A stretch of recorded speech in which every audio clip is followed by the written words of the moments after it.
de Derecho les da a todas y a todos ustedes la más cordial de las bienvenidas a este Congreso Internacional de Servicio Público y Estado. Nos honran esta mañana con su distinguida presencia en este recinto virtual la doctora María Guadalupe Fernández Ruiz, jefa de la División de Estudios de Posgrado de esta facultad. Sea bienvenida, doctora. De igual manera, saludamos la distinguida presencia de la doctora Rosa Carmen Rascón Gasca, coordinadora académica de la maestría y el doctorado de la División de Estudios de Posgrado de esta Casa de Estudios. Nos honra esta mañana con su presencia la doctora Teresita Rendón Huerta, rectora del Campus Guanajuato de la Universidad de Guanajuato. Sea bienvenida, doctora. De igual manera, saludamos la distinguida presencia del doctor Manuel Gómez Tomillo, catedrático de la Universidad de Sevilla. Sea bienvenido, señor. Damos una calurosa bienvenida a la presencia del doctor Marcelo Fernández Peralta, de la Universidad Católica de Cuyo. De igual manera, nos honra esta mañana con su distinguida presencia el rabino doctor Fischel Slagen, catedrático de la Universidad de Buenos Aires. Sea bienvenido, doctor. De igual manera, saludamos la presencia del doctor Santiago González Varas, catedrático de la Universidad de Alicante. Bienvenido, doctor. Presidiendo el presente acto, nos acompaña la presencia del doctor Raúl Contreras Bustamante, director de la Facultad de Derecho de la Universidad Nacional Autónoma de México. Sea bienvenido, señor director. De igual forma, agradecemos y saludamos la presencia de autoridades universitarias, profesoras y profesores, así como de alumnas y alumnos de esta Casa de Estudios. Sean todas y todos ustedes bienvenidos. Para dar inicio al presente acto, saludamos con agrado el mensaje del doctor Raúl Contreras Bustamante. Adelante, señor director. Muchas gracias, maestro Oscar Ramos. Muy buenos días en América, muy buenas tardes en Europa. Saludamos con mucho afecto a quienes nos están viendo en vivo. Estamos transmitiendo a través de la página oficial de la Facultad de Derecho de la Universidad Nacional Autónoma de México en Facebook Live, en este Congreso Internacional de Servicio Público y Estado, que habrá de celebrarse este día y el día 7 y 8 de mayo. Saludo con mucho cariño y con mucho respeto a los distinguidos integrantes del Presidium que nos acompañan de diversas universidades de España, Argentina, Colombia y Venezuela y obviamente de México. En especial saludo a la doctora Teresita, que es la rectora del campus de la ciudad de Guanajuato, de la Universidad de Guanajuato, quien será la primera conferenciante en este congreso que tiene un interés muy importante en estos momentos de pandemia, en que seguramente habrán de analizarse esta temática sobre el servicio público y el Estado, que ha tenido una verdadera afectación durante esta pandemia tremenda que nos obliga hoy a estar conectado a través de estas maravillosas herramientas. La pandemia ha obligado en todos los países del mundo, casi en su totalidad, a limitar la prestación de los servicios públicos, a que los servidores públicos tengan que estar en sus casas y a que los servicios públicos realmente se tengan que prestar pues de manera emergente, de manera limitada. Y estoy cierto que en este momento pues los estudiosos que habrán de platicarnos sus experiencias y su conocimiento de cómo se debe de buscar la mejor manera para dar de manera eficaz y eficiente los servicios públicos, pues tendrá que ser reflexionados después de la pandemia, porque la pandemia nos ha venido a enseñar que hay muchas cosas que se estaban haciendo mal y que realmente si han podido subsistir las cosas estos 13 meses de suspensiones de actividades es porque algo hay que reflexionar y algo hay que cambiar. Habremos de ver en las ponencias temas como el servicio público, qué debe de entenderse el servicio público entre la solidaridad y la libre concurrencia. También habrá de analizarse estos conceptos del neoliberalismo y su idea de cómo debe de ser el Estado en México y también en otras latitudes del mundo, el control judicial de los concesionarios de los servicios públicos, un tema que me fascina, que es el servicio público de educación, para hacer eficaz y efectivo el derecho humano a la educación, que ha sido tan afectado por la pandemia. Se habla de que si los estados no reaccionan de manera eficaz y eficiente, pudiéramos estar en vísperas de una catástrofe generacional de tantos jóvenes que pueden abandonar la escuela por razón de la pandemia. También se habrá de ver el Estado, el transporte público y la infraestructura. Ahora en México ese tema del transporte público y la infraestructura ha colapsado, como colapsó la línea 12 del metro. Y finalmente la seguridad pública, elementos como la Guardia Nacional y qué elementos debe de considerarse en materia de seguridad dentro de un Estado constitucional y democrático de derecho.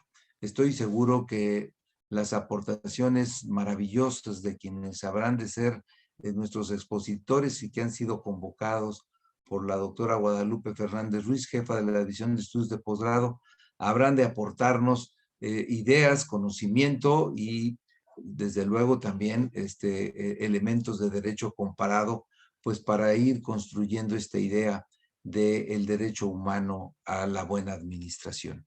Les agradezco a todos quienes han aceptado estar en este congreso, su presencia este día y en los 2 días subsecuentes, y hago votos por el éxito del congreso y dispongámonos a disfrutar de este banquete de conocimiento del derecho administrativo de nuestros países participantes. Muchísimas gracias y mucho éxito. Agradecemos el mensaje del señor director. De esta manera, es momento de dar el uso de la voz a la doctora Guadalupe Fernández Ruiz, a fin de escuchar su mensaje y realizar la declaratoria inaugural de este congreso. La palabra es suya, doctora. Muchas gracias. Agradezco la presencia y las palabras del señor director de la facultad, el doctor Raúl Contreras Bustamante. Muchas gracias, señor director, por todo el apoyo que nos ha brindado para la realización de este evento. Quiero dar la bienvenida a todos los participantes en este Congreso Internacional de Servicio Público y Estado, organizado por la División de Estudios de Posgrado de la Facultad de Derecho de la Universidad Nacional Autónoma de México. Una de las grandes instituciones del derecho administrativo es sin duda la concerniente a los servicios públicos. En diversas legislaciones nos encontramos con que distintas actividades que han sido catalogadas como servicios públicos y también algunas otras que el legislador no ha querido adjetivar como tales, aunque lo sean, pero que de esta manera el legislador ha eludido lo que todo servicio público conlleva, un mayor nivel de responsabilidad para el titular del servicio y la obligación de brindar este servicio en condiciones que aseguren el acercamiento al público de la actividad técnica que va a satisfacer con sus prestaciones. ¿De qué manera? De una manera accesible, oportuna y cumpliendo cada uno de los requisitos que establece el orden jurídico. Estamos inmersos en esta pandemia y nos hemos dado cuenta de la necesidad de que ciertos servicios públicos se han acentuado, han sido más exigidos, mientras que la prestación de otros se ha transformado y la de algunos otros incluso se ha prescindido de ellos. Hemos visto cómo la humanidad, el Estado y sus instituciones han vivido cambios muy profundos. Estamos en este momento de crisis y de necesidad, en donde nos hacemos el plan, es oportuno hablar de la pertinencia de los servicios públicos, de las problemáticas que presentan, de saber si debemos considerarlos como los hemos venido viendo, como los hemos venido tratando. Si aún la mención del caso de Agnes Blanco sigue siendo un punto de partida, si la normativa que los rige es la adecuada o quizá estamos en presencia de una institución que debiera ser vista con otras gafas y en nuevos contextos. Por ello, la razón de este evento académico que reúne a destacadísimos académicos de diversas universidades extranjeras y de otras nacionales para lograr una escucha de nuestros pares y ponernos al día en el tema del servicio público y Estado en la era que nos ha tocado vivir. Bienvenidos, distinguidos profesores, Bienvenidos, alumnos, bienvenida a toda la comunidad de la Universidad Nacional Autónoma de México. Y bueno, siendo las 10:13, se declara formalmente inaugurado el Congreso Internacional Servicio Público y Estado. Bienvenidos, muchas gracias. Muchísimas gracias por su mensaje, doctora Fernández Ruiz. De esta forma, damos por terminada esta ceremonia inaugural. Haremos una breve pausa para despedir a nuestras autoridades y dar paso a la primera conferencia, dejando la conducción en la voz de la doctora Fernández. La Facultad de Derecho les desea a todas y a todos ustedes un excelente día.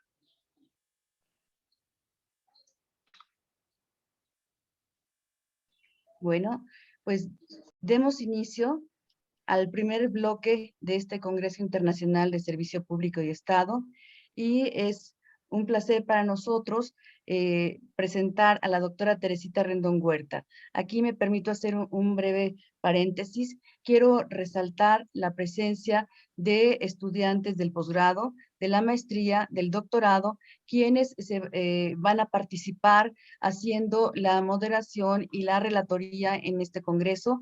Para ello contamos con la presencia del maestrante Mario César Rodríguez y de la doctoranda Laura Bolívar, a quienes también les doy la bienvenida. Y adelante, por favor, no sin antes saludar la presencia del doctor Marcelo Fernández Peralta. Muy buen día, doctor. Buen Adelante, día, por favor. buen día, doctora. Buen día, Buen día doctor. para todos. Muchas gracias. Adelante, Laura y Mario, por favor.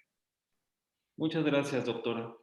En esos momentos damos por iniciado el primer bloque de conferencias del Congreso Internacional, que estará a cargo de la doctora Teresita Rendón Huerta. La doctora Teresita Rendón Huerta es doctora en Derecho por la Universidad Nacional Autónoma de México, con especialidad en Derecho Constitucional y Administrativo. Maestra en Derecho por la Universidad Iberoamericana Plantel México. Ha desempeñado diversos cargos en la Federación, el Estado y el municipio.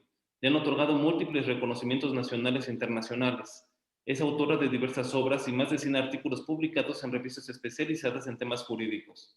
Su obra más actual es el Canon Constitucional de Razonabilidad y la quinta edición de la obra Derecho Municipal, ambos publicados por Editorial Porrúa, miembro del Sistema Nacional de Investigadores Nivel 2, profesora con reconocimiento perfil deseable PRODEP. Actualmente es profesora investigadora del Departamento de Derecho y rectora del Campus Guanajuato de la Universidad de Guanajuato en su segundo periodo. Nos acompañará con la ponencia titulada Servicios Públicos de Carácter Social y Derechos Humanos. Adelante, doctora. Muchísimas gracias. Quiero saludar a quienes participan en este Congreso Internacional Servicio Público y Estado, especialmente al director de la facultad, doctor Raúl Contreras Bustamante, y a la doctora María Guadalupe Fernández Ruiz, así como a mi querido maestro, al doctor Jorge Fernández Ruiz, a los integrantes del Presidium que ya fueron mencionados, a la comunidad universitaria y a quienes nos siguen vía internet. Agradezco la invitación y el tema que voy a tratar es el del servicio público uti singuli de carácter social y los derechos humanos. Tony, le pido por favor compartir pantalla.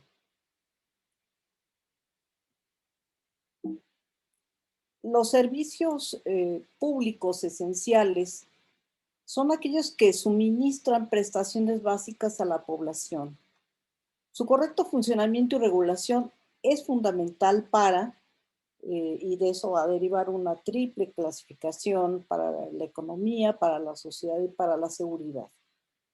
La historia nos proporciona una visión invaluable, ya que su regulación habla de experiencias cambiantes, diversas y complejas en todo el mundo. Y estas experiencias oscilan entre la regulación por parte de las entidades públicas y la desregulación o la participación de los particulares. Baste pensar en lo que ha sido la regulación de los servicios de energía o de comunicaciones o de transporte o de agua en Europa Occidental, en Estados Unidos, en Australia, en Brasil, en China o en India. sería imposible repensar los servicios públicos sin pensar también en la privatización de algunos de los servicios públicos. Por ejemplo, algo que no es tradicional que se otorga en concesión es el servicio público de parques. Sin embargo, pensar en que pudiera privatizarse el servicio público de parques, tal vez nos daría otras opciones de espacios verdes, aun cuando fuera a un costo regulado.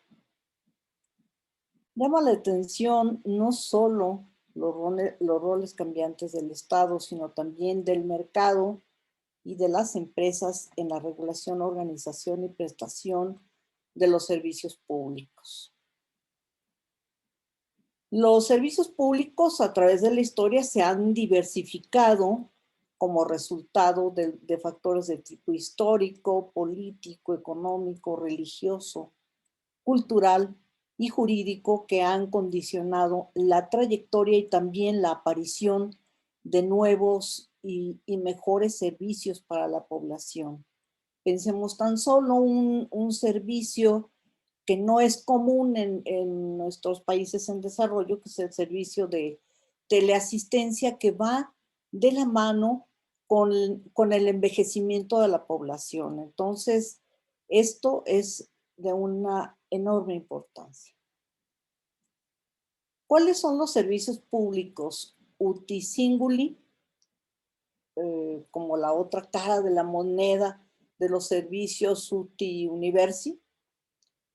Pues son aquellos servicios en los que el beneficiario está perfectamente determinado e individualizado, como es el caso, por ejemplo, del agua potable. El agua potable, la energía eléctrica, el teléfono, son servicios en los cuales, si bien es cierto que tienen su característica de generalidad, están perfectamente individualizados quienes están recibiendo el servicio.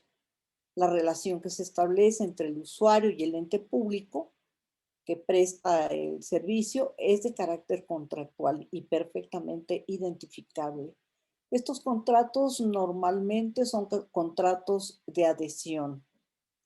Dentro de los servicios públicos uti singuli, que son, como hemos dicho ya, aquellos que se disfrutan individualizadamente, podemos distinguir, según el objeto de la prestación, dos tipos de servicios.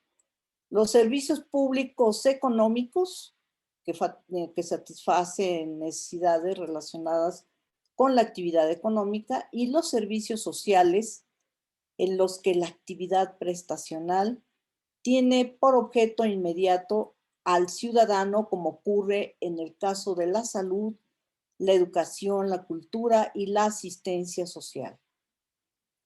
Estos servicios públicos uti singuli de carácter social están previstos en la Constitución y en la legislación tanto federal como de las entidades federativas, como en las normas municipales.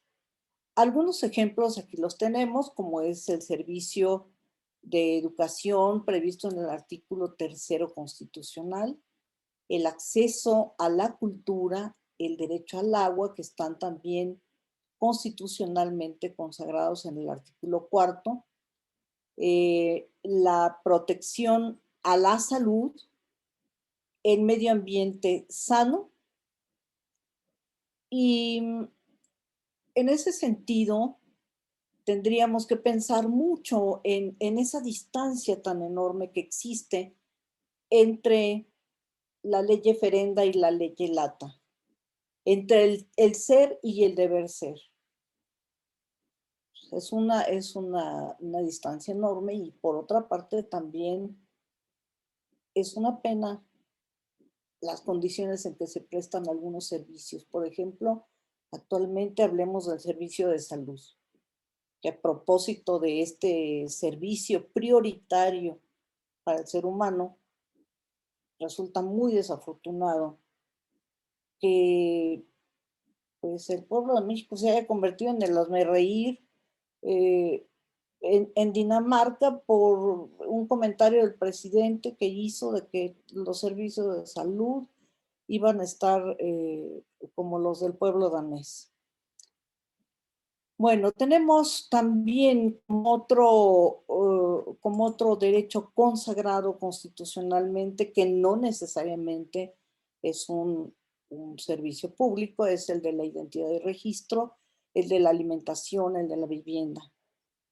A nivel municipal, pues tenemos el agua potable y saneamiento, la policía, el alcantarillado, el alumbrado público y el derecho a un medio ambiente sano.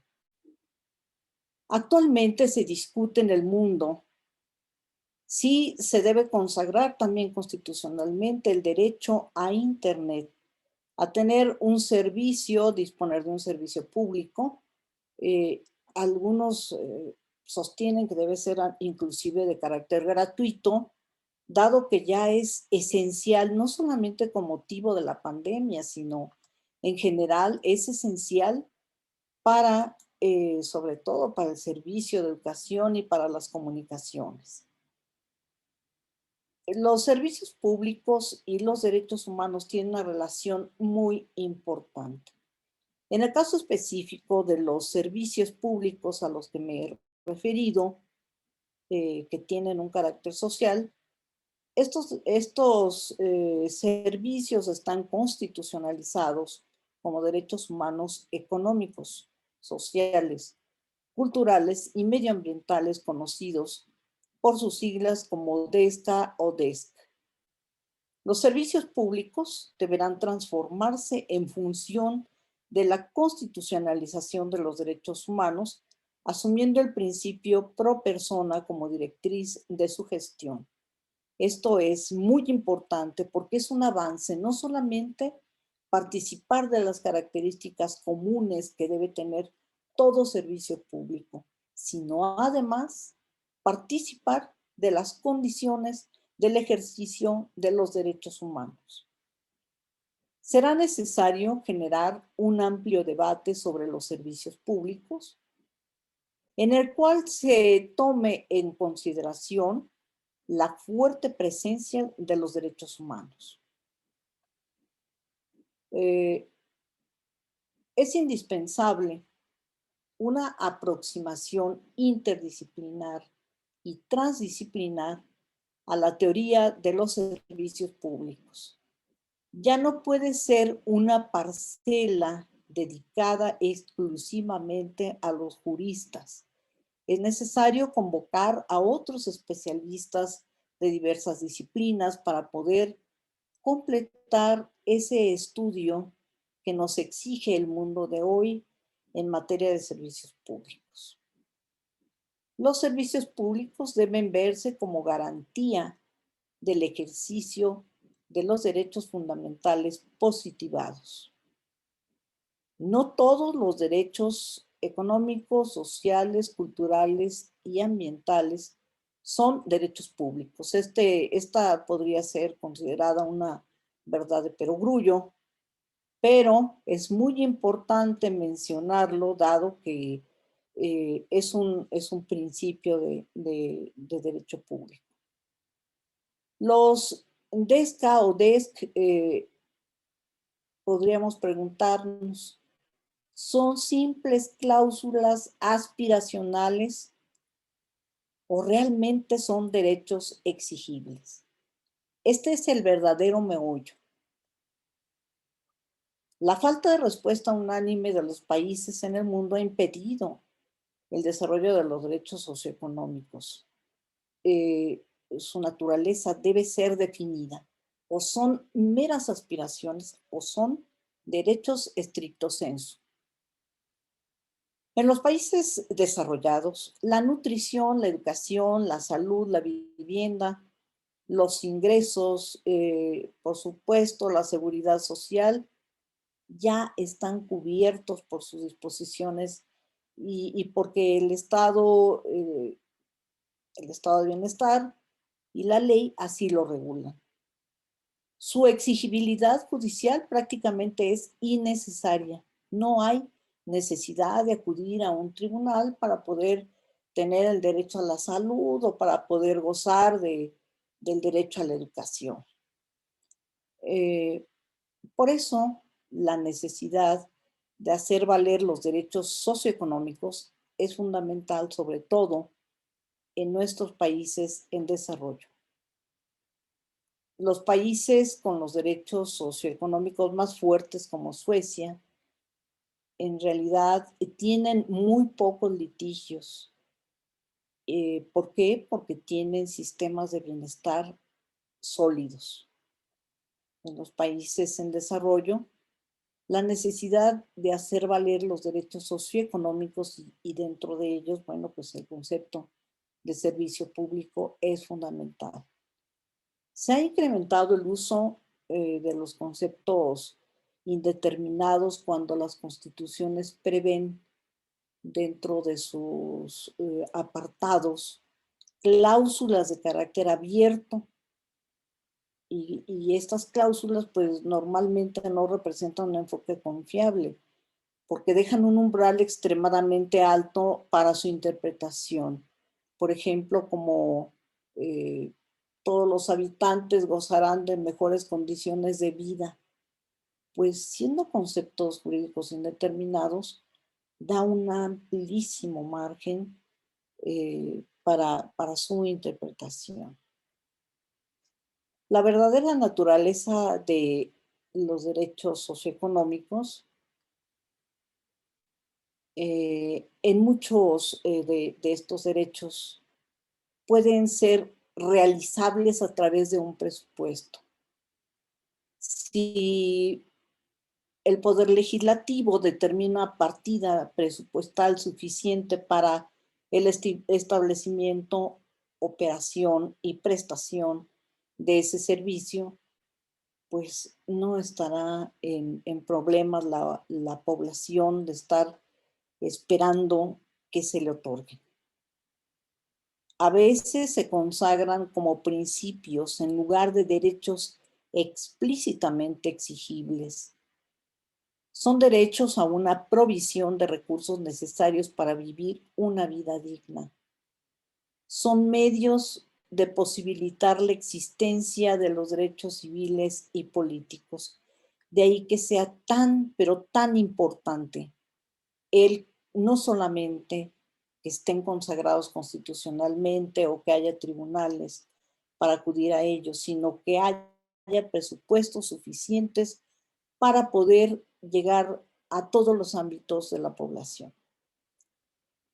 Pasamos a la parte final de mi intervención, que es la de conclusiones. Algunos servicios públicos uti singuli de carácter social están constitucionalizados como derechos humanos económicos, sociales, culturales y medioambientales. La otra conclusión es que todos los servicios públicos deben ir hacia una atención garantista y universal.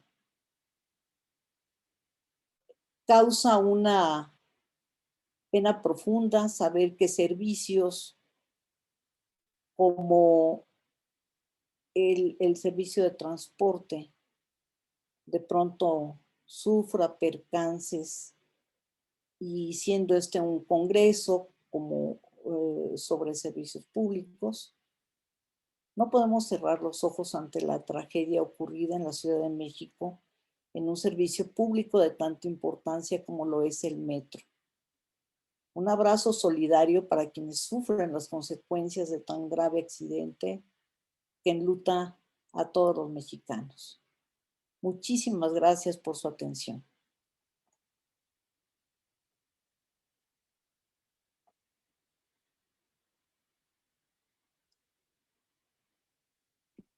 Muchísimas gracias, doctora.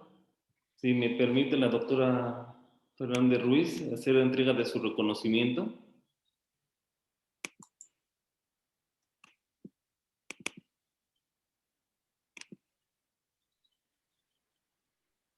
Listo. La Universidad Nacional Autónoma de México, a través de la División de Estudios de Posgrado de la Facultad de Derecho, otorga la presente constancia a la doctora Teresita Rendón Huerta por su destacada ponencia de Servicios Públicos de Carácter Social y Derechos Humanos en el Congreso Internacional Servicio Público y Estado, celebrado el día 6 de mayo de 2021 en las salas virtuales de la Facultad de Derecho. Muchísimas gracias, doctora. Daremos llegar su Muchas gracias a ustedes. Muchísimas gracias. Muchas gracias, doctora Fernández Ruiz. Muchas gracias, maestro César Rodríguez Capella.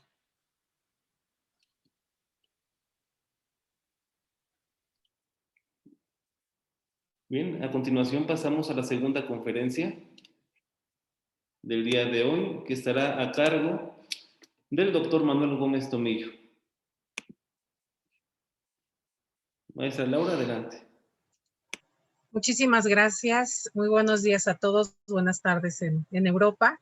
Pues me permitiré presentar al doctor Manuel Gómez Tomillo, quien es catedrático de Derecho Penal de la Universidad de Valladolid y es letrado del Tribunal Constitucional. Es también autor de más de 100 artículos científicos, 9 monografías y sobre todo destaca el Tratado de Derecho Administrativo Sancionador, que es el tema que vamos a abordar en esta mañana.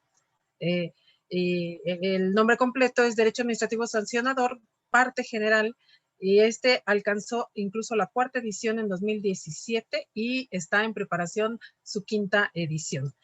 Ha tenido distintas estancias investigadoras, como en Alemania, en el Max Planck Institute für, perdón mi alemán, ¿verdad? Pero en el Reino Unido, en la Universidad de Edimburgo y Universidad de Bristol, en Italia, en la Universidad de Trento, en Estados Unidos, en el Georgia College and State University y en la Universidad de Harvard. Y obviamente ha dado decenas de conferencias, congresos y seminarios nacionales e internacionales en Europa e Iberoamérica. Es asimismo director del Diploma de Derecho Administrativo Sancionador de la Universidad de Valladolid para Latinoamérica. Bienvenido y un placer tenerle aquí, doctor Manuel Gómez Tomillo. Muchas gracias, doctora Bolívar, por la presentación. En primer lugar, tengo que agradecer el honor de la invitación a participar en este magno acontecimiento, especialmente a la doctora Fernández. Es un placer y desde luego es un honor. Últimamente nos invitan a participar en 1000 acontecimientos, ¿no?, con el tema de la pandemia y el desarrollo de esta maravillosa técnica, ¿no?, que nos permite estar conectados incluso con un océano de por medio. No suelo últimamente atenderlas, pero viendo la universidad, la doctora, y en fin, el acontecimiento me parecía oportuno aceptar esta invitación a participar en este congreso sobre servicio público y Estado. En ese contexto yo voy a hablar de una cuestión transversal, ¿no?, sin la cual pues sencillamente el Estado no funciona, sencillamente los servicios públicos no pueden funcionar. ¿Cuál es el derecho? La cuestión del derecho administrativo sancionador, a la que he dedicado buena parte de mi vida y que desde luego es un tema que me apasiona, ¿no? Y yo diría que es el arma con el que cuenta el Estado para, en fin, hacer cumplir el ordenamiento jurídico, evidentemente juntamente con el derecho penal. Es simultáneamente un tema particularmente sensible desde la perspectiva del Estado democrático de derecho. Yo apuntaría solo 2 datos. Por una parte, todos somos sancionados por la administración en algún momento. Desde luego a mí me han sancionado, me he dedicado a esto y a mí desde luego me sancionan. No ocurre lo mismo con el derecho penal. Seguramente todos aquellos que me están escuchando, pues ninguno tenga finalmente problemas con, esperemos, ¿no?, con el derecho penal, pero el derecho administrativo sancionador, la administración nos va a sancionar a todos casi de forma irrevisible. En fin, en ese contexto se ubica mi intervención sobre los principios nucleares del derecho penal y el derecho administrativo sancionador, y al final soy profesor de derecho penal. Intentar en 20-25 minutos condensar toda esta cuestión es algo casi imposible, ¿no? Solo pongo de relieve que cuando me presentan me han puesto que soy director del Diploma de Derecho Administrativo Sancionador de la Universidad de Valladolid para Latinoamérica, donde hemos alcanzado ya la 8ª edición y dedicamos 60 horas a hablar de este tema. Hacerlo en 25 minutos prácticamente resulta una tarea pues prácticamente absolutamente inabordable, ¿no? Pese a lo cual pues voy a hacer, a ver lo que puedo hacer, no es casi una aventura. Bien, como punto de partida, ya para no consumir más tiempo, yo sí que partiría en relación con el tema que se me asigna sobre una sentencia del Tribunal Constitucional Español. Permítame que la cite. Es una sentencia 18/1981. Es una sentencia en la que el Tribunal Constitucional Español, permítanme que lo cite, dice lo siguiente. Dice, ha de recordarse, sentencia 18/81, dice, ha de recordarse que los principios inspiradores del orden penal son de aplicación con ciertos matices al derecho administrativo sancionador. Bien, esa frase del Tribunal Constitucional Español tiene un impacto muy notable, no solo dentro de las fronteras españolas, dentro de las fronteras nacionales, sino en absolutamente toda Latinoamérica. Es una frase que luego han replicado pues, prácticamente todas las Cortes Supremas y Constitucionales de Latinoamérica, en la Corte Constitucional chilena, la Corte Constitucional peruana, la Corte Constitucional de República Dominicana, la Corte Suprema de Argentina, la he visto en la Corte Suprema de Justicia de la Nación en México. En fin, es una idea que prácticamente se repite de forma tópica, ¿no? Que los principios del derecho penal se aplican con matices en el derecho administrativo sancionador. Por su parte, la Corte Interamericana de Derechos Humanos no utiliza exactamente esta idea, ¿no? Quizá el caso rector sea un muy conocido caso en la materia, ¿no? Aquellos que estén familiarizados con ellos, el caso Baena Ricardo, ¿no? Versus Panamá, en una sentencia de 2 de febrero del año 2001, donde utiliza esta idea la Corte Interamericana. Dice, las sanciones administrativas y disciplinarias son, como las penales, expresión del poder punitivo del Estado y tienen en ocasiones naturaleza similar. Mientras que en otros casos, como por ejemplo, yo diría el caso Maldonado Ordóñez contra Guatemala, ¿no? Por ejemplo, 1 de septiembre del año 2011, y muchos otros que no cito para no ser excesivamente cansino, lo que dice la Corte Interamericana dice que el derecho administrativo sancionador, el derecho disciplinario y el derecho administrativo sancionador, dice, se acercan a las previsiones del derecho penal en razón de su naturaleza sancionatoria, de forma que las garantías procesales son aplicables mutatis mutandis. Las garantías procesales del derecho penal son de aplicación mutatis mutandis, dice la Corte Interamericana. Que en otro caso, por ejemplo, y ya no voy a insistir mucho más en esta reiteración de cita jurisprudencial, ¿no? Dice el caso del Tribunal Constitucional contra Perú, ¿no? 31 de enero del año 2001, dice la Corte que cualquier órgano del Estado que ejerza funciones de carácter materialmente jurisdiccional, como la administración, tiene la obligación de adoptar las resoluciones apegadas a las garantías del debido proceso legal en los términos del artículo 8 de la Convención americana. Quizá no tengan en la cabeza el artículo 8 de la Convención americana ustedes ahora mismo, pero habla del artículo 8, habla de las garantías judiciales. Habla de las garantías judiciales las típicamente penales, por ejemplo, el derecho a la presunción de inocencia, a la comunicación de la acusación, el derecho a no declarar contra sí mismo, o el artículo 9, por ejemplo, es el principio de legalidad.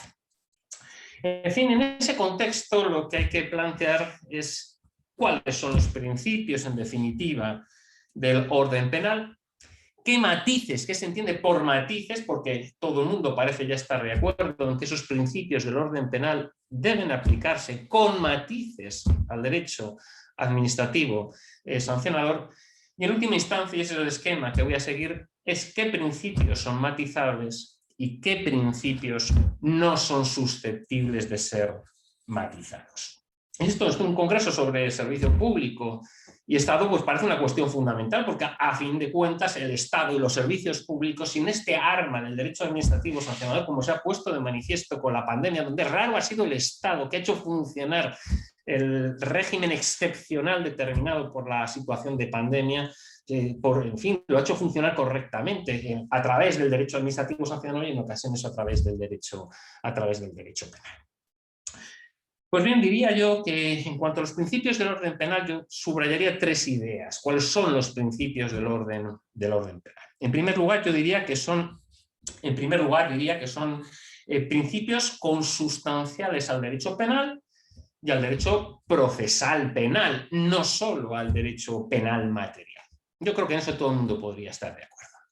Una segunda idea que yo diría en cuanto a los principios del orden penal. Cuando hablamos de principios del orden penal que se usan en el ámbito del derecho administrativo sancionador, yo diría, en segundo lugar, que son principios de rango constitucional positivizados en consecuencia y que se traducen en derechos fundamentales. Yo creo que ahí también todo el mundo estaría de acuerdo. Principio de legalidad, principio de presunción de inocencia, por ejemplo, por citar dos principios centrales, material y procesal. Y una tercera idea que yo diría, que creo que también todo el mundo podría compartir, esos principios constitucionales consustanciales al derecho administrativo sancionador y comunes al derecho penal, son principios de rango constitucional, no de legalidad ordinaria. Nadie propugna que las reglas del derecho penal, por ejemplo, relativas a la tentativa, a la autoría y la participación, al concurso de sanciones, al concurso de penas, a las circunstancias modificativas de la responsabilidad, a la comisión por omisión, etcétera, etcétera, o las reglas del derecho procesal tengan que ser comunes, las mismas, idénticas en derecho penal y en derecho administrativo sancionador. Yo creo que esto también todo el mundo podría estar de acuerdo, porque si utilizamos las mismas reglas materiales y procesales en derecho penal y en derecho administrativo sancionador, se pierde la ventaja de atribuir la potestad sancionadora a la administración. Sencillamente no tendría ningún sentido. Si las reglas son las mismas, ¿para qué otorgar esa facultad de sancionar a la administración? Esto en cuanto a mi primer punto, ¿no? ¿Cuáles son los principios del derecho penal que tienen traducción en el derecho administrativo sancionador? Una segunda cuestión es ¿qué se entiende por matices? Porque como hemos visto de manifiesto, toda la jurisprudencia de nuestros tribunales viene sosteniendo que esos principios del derecho penal tienen que aplicarse matizadamente al ámbito del derecho administrativo sancionador. ¿Qué se entiende, pues, por matices?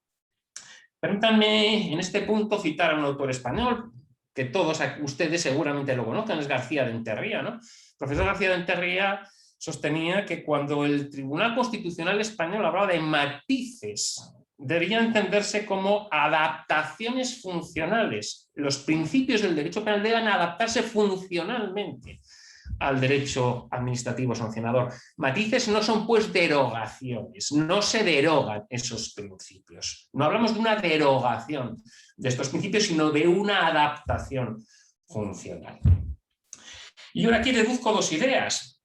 Primera idea, en cuanto a los matices, esos matices tienen que ser interpretados restrictivamente, y tienen que ser interpretados restrictivamente por un motivo, porque si no el derecho administrativo sancionador, la potestad de sancionar de la administración, implicaría una doble excepción. Una doble excepción. En primer lugar, la administración sanciona, y esa es una tarea que corresponde al Poder Judicial. No le corresponde a la administración, y esa sería la primera excepción. Pero la segunda excepción sería que la administración sancionaría sin límites.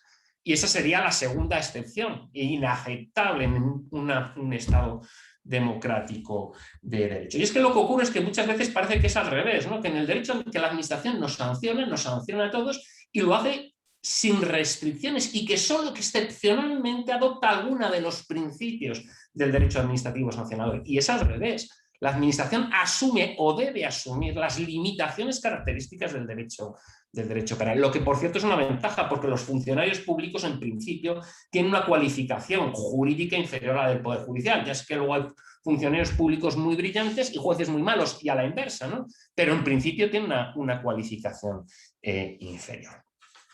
Y la segunda idea que yo destacaría en relación con los matices es que esos matices solo deben introducirse, introduciendo múltiples cuestiones progresivamente, solo deben introducirse cuando esté justificado. Cuando esté justificado por razón de las especiales circunstancias en las que opera la administración cuando sanciona.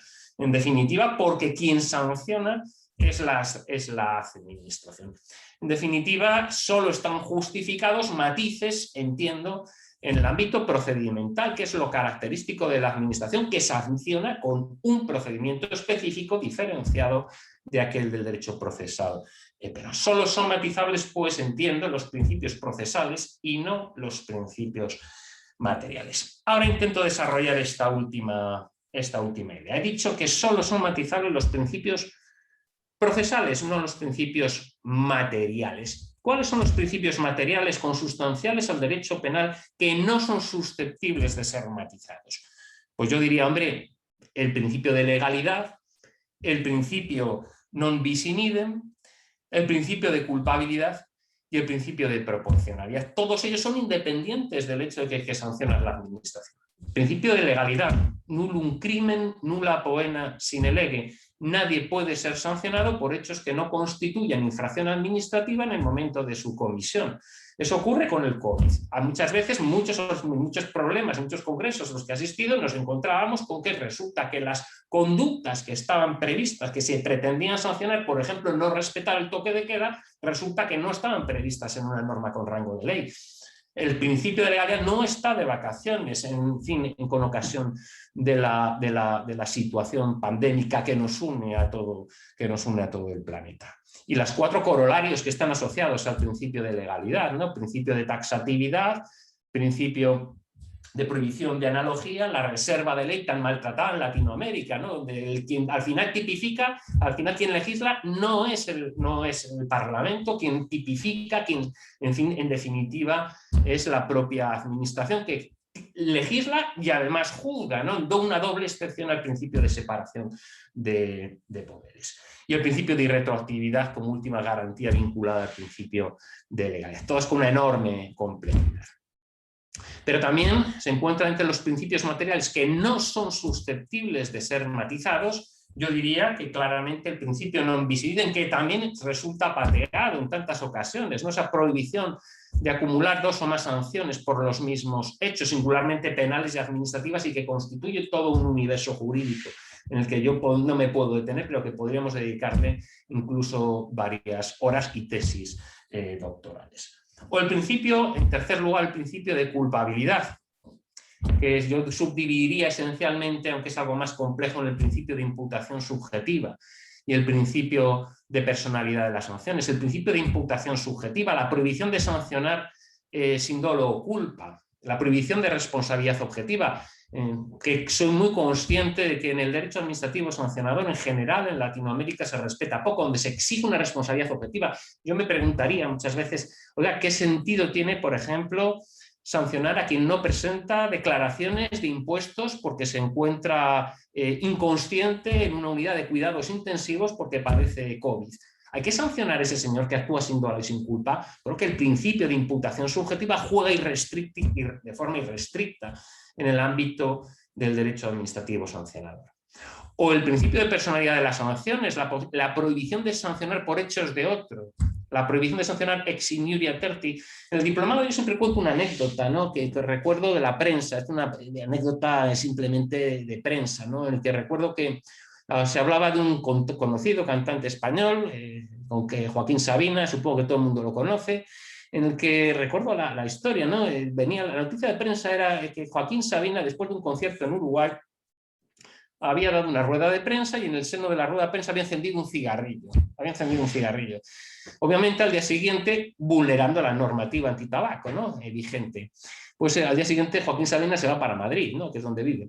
Y resulta que la noticia de prensa ponía de manifiesto que la administración había sancionado al hotel, supongo que a la sociedad propietaria del hotel, ¿no? Eso es lo que Y yo decía, pero ¿cómo es posible, no? ¿Cómo es posible que fume Joaquín Sabina y se sancione al hotel? Esto no parece muy razonable, ¿no? Desde el punto de vista de las garantías democráticas.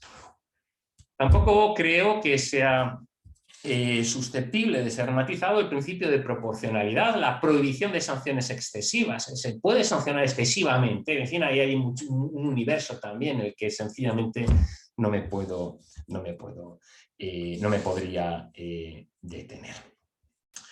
Esto en cuanto a los principios materiales. En cuanto a los principios procesales, pues miren, los principios procesales, como he indicado, son los que sí que se pueden matizar en el derecho administrativo sancionador, pero no todos. No todos los principios procesales son susceptibles de ser matizados, ¿no?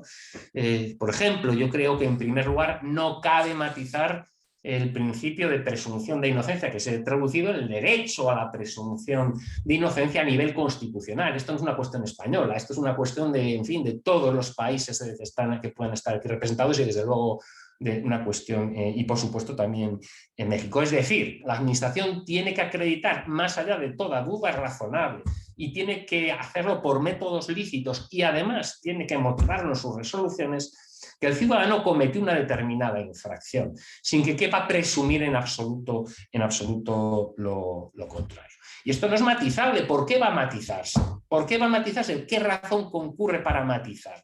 ¿Qué razón concurre para matizarlo? Creo que absolutamente ninguna. O el derecho a guardar silencio, a no autoincriminarse, que tiene mucha, diríamos en España, mucha tela que cortar, ¿no? En los procedimientos de inspección administrativa, precisamente, por ejemplo, para garantizar una correcta prestación de los servicios públicos, ¿no? El derecho a no autoincriminarse, por ejemplo. Creo que eso tampoco es matizable. El sujeto, si no quiere declarar, no declara, sencillamente. Y si no quiere, y no tiene por qué aportar materiales autoincriminatorios en derecho administrativo sancionador. O el derecho a la confidencialidad de las informaciones, de las comunicaciones, ¿no? Entre abogado y cliente. Si hay una entrada y registro con ocasión de la investigación de una infracción en materia de defensa de la competencia, las comunicaciones, los mails entre el cliente y la empresa, mire, son inviolables. Eso no se puede utilizar para condenar. Eso es inviolable. Y eso forma parte de un derecho constitucional, a nivel constitucional. O el derecho a ser informado de la acusación. Oiga, ¿se puede somatizar? ¿Puede haber una acusación sorpresiva? ¿Una acusación secreta? Es que eso no es susceptible de ser matizado. O el non bis in idem procedimental, la prohibición de acumular dos o más procedimientos sucesivos o simultáneos, por ejemplo, por los mismos hechos. Pues no veo razón para que esto en derecho administrativo sancionador sea susceptible de ser limitado de alguna manera. O la prohibición de dilaciones indebidas. Recuerdo un caso argentino realmente clásico, iba a decir el caso Los Iser, diríamos en el lenguaje de Castilla, ¿no? Caso Los Iser, en el que desde que se cometen los hechos hasta que se reviene firme la última resolución pasaron 20 años. 20 años, circunstancia que aprovecha la Corte Suprema de Argentina para anular en definitiva la sanción. En fin, todos estos derechos, principios que se traducen en derechos, no son susceptibles de ser matizados independientemente de que quien sancione sea la administración. Alguno me podría decir, oiga, usted no ha dejado títere con cabeza, diríamos nosotros en Castilla, no sé si ustedes dicen, mantienen la misma expresión, dejado títere con cabeza, que es susceptible de ser matizado, porque al final usted ha realizado un recorrido por garantías que dice que son intangibles, ¿no? Que no se pueden tocar. Hombre, yo diría, queda poco, pero quedan cosas que efectivamente sí que se pueden matizar, retocar en el ámbito del derecho, limitar de alguna forma en el ámbito del derecho administrativo sancionador. Quedan cosas, por ejemplo, el derecho a un proceso público. El derecho penal no puede haber una condena secreta sin una vista oral pública, ¿no? Eso parece que es otra cuestión, es una garantía constitucional en todos nuestros países, ¿no? Obviamente en derecho administrativo sancionador eso es matizable, donde no hay en principio una vista oral. O la garantía de imparcialidad, los jueces son imparciales, pero hombre, la administración no lo es, la administración tributaria no es imparcial, persigue un determinado fin, no lo es en el mismo sentido que el poder judicial. O el derecho a la defensa, hombre, el derecho a la defensa de alguna manera es matizable, sobre todo el derecho a la defensa letrada, donde es renunciable habitualmente, ¿no? Y en derecho penal eso es más cuestionable que pueda ser renunciable, o la separación entre la instrucción y la resolución. O, por ejemplo, el derecho a la última palabra. Yo nunca he visto que esto se haya planteado en derecho administrativo sancionador. ¿Tiene el derecho a la última palabra el administrado en un procedimiento sancionador administrativo? Pues es más que dudoso. O incluso el derecho a la doble instancia, que deriva del Pacto Internacional de Derechos Civiles y Políticos de Nueva York, ¿no? Hay un derecho a la doble instancia. El Tribunal Europeo de Derechos Humanos dice que sí, por cierto, pero bueno, eso ya puede ser más cuestionable. Un derecho a la doble instancia en el derecho administrativo sancionador. Bueno, yo puedo ir poco a poco y concluyendo. Esto ya, insisto, no es más que una pincelada de algo que pues, da para muchas tesis doctorales, muchos cursos, muchas horas, que es a lo que hacemos nosotros, ¿no? Y yo diría, pues miren, yo a modo de conclusión, aunque todavía contaré algunas cosas, quizás me dejen todavía 5 minutos, ¿no? No sé, creo que no voy a rebasar esos 25, pero si me paso, por favor, doctora, indíquemelos con toda confianza, ¿no? Porque yo puedo parar en cualquier momento. Pero a modo de conclusión, yo sí que diría lo siguiente, ¿no? Se desprecia la potestad sancionadora de la administración como un fenómeno que es subordinado al derecho penal, de menor importancia. De hecho, a todos nos sancionan, todos nosotros. Y no solo eso, nos sancionan con sanciones que pueden ser incluso mucho más graves de las propias del derecho penal. Yo recuerdo a Google, la Comisión Europea la ha sancionado con 8.000 y pico millones de euros, ¿no? Algunos de una sola atacada, un solo procedimiento, 4.000 y pico millones de euros. Yo no conozco ni un solo procedimiento penal, ni siquiera en el ámbito de los Estados Unidos, en el ámbito de los daños punitivos, que haya alcanzado esa cifra, en ningún caso, ¿no? O en el derecho disciplinario se puede imponer a un funcionario público la sanción de inhabilitación, decimos nosotros, de separación del servicio, de inhabilidad, dicen en otras aulas latinoamericanas, ¿no? Con la pérdida en definitiva de la condición de funcionario público. Lo que supone en definitiva que un sujeto puede perder su medio de vida en un contexto de escasez laboral. Oye, pues alguno prefiere irse 6 meses a la prisión antes de perder su medio de vida. Eso siempre lo comento. Mira, a mí me dicen ahora, ¿prefiere usted 6 meses de prisión o que le quiten o perder su condición de catedrático y de letrado del Tribunal Constitucional? Pues mira, yo prefiero 6 meses de prisión, ¿no? Y después recuperar mi pospuesto en la administración, ¿no? Yo lo prefiero, ¿no? Yo eso lo prefiero. Alguno me dice, esta es una reflexión europea, ¿no? Porque hay que ver las cárceles de determinados países. Digo, pues bueno, es posible que sea una reflexión europea. Pero, por ejemplo, el derecho penal de las personas jurídicas, que es uno de los temas que siempre también me han encantado. Miren, las penas que se imponen a las personas jurídicas, México tiene recién estrenado, como España, su sistema de responsabilidad penal de las personas jurídicas, son milimétricamente, las penas son milimétricamente las mismas en derecho penal y en derecho administrativo sancionador. Ahí las garantías tienen que ser inferiores en derecho administrativo sancionador, cuando las multas son superiores y las penas, la reacción punitiva del Estado es la misma. Eso se resultaría ininteligible.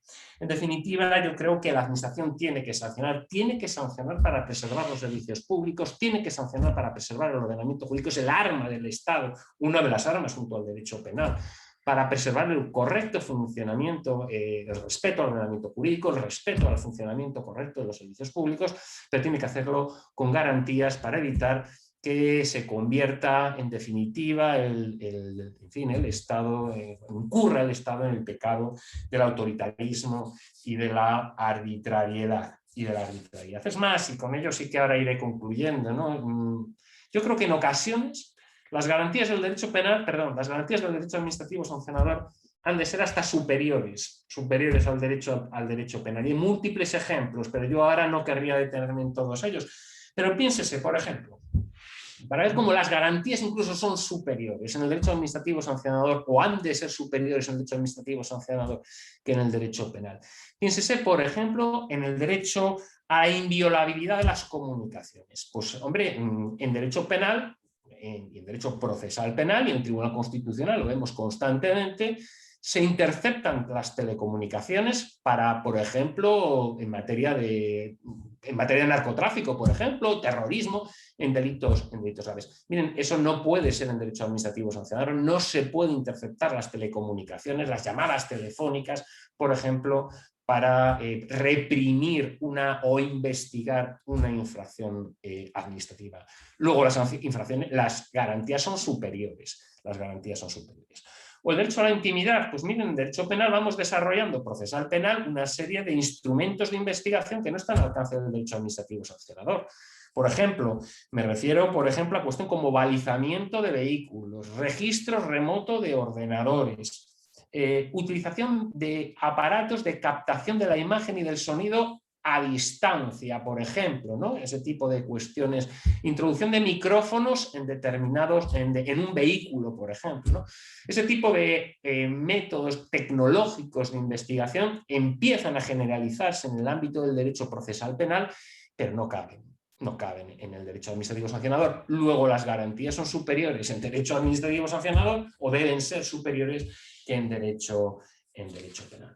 O la garantía de imprescriptibilidad. Por ejemplo, en derecho penal cada vez existe un fenómeno universal más extendido, en virtud del cual ya no determinados delitos se pretende que no prescriban.